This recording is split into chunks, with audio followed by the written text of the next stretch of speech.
અલ્યા તને અલગથી કેવું પડશે. બેઠી જા હવે.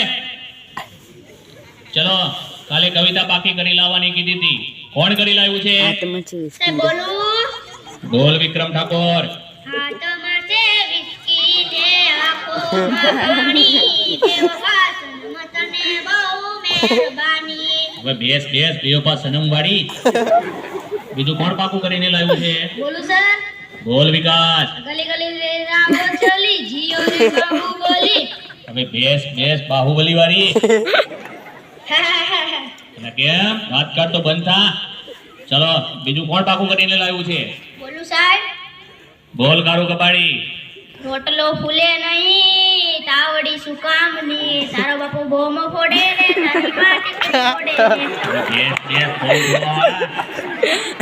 કોઈને સાચી કવિતા નથી આવડતી. મજા આવે છે. ચલો બીજી કોને આવડે છે? બોલું સાહેબ. બોલ સોનો.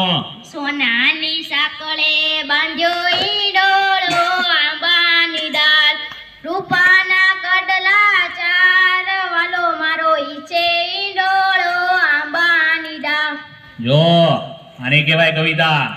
હાથમાં છે વિસ્કી વાળાઓ. ચાલો થોડા સવાલ પૂછી લઉં હવે, તેના જવાબ આપજો.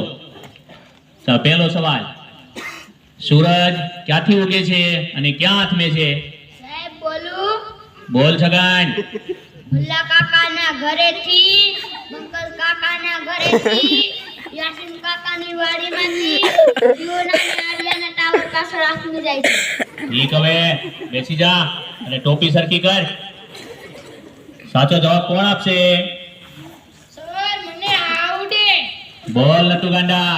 સૂર્ય પૂર્વ દિશામાં ઉગે છે, પશ્ચિમ દિશામાં હાથમે છે. સરસ, સાચો જવાબ. બેસી જા. હે બુરા.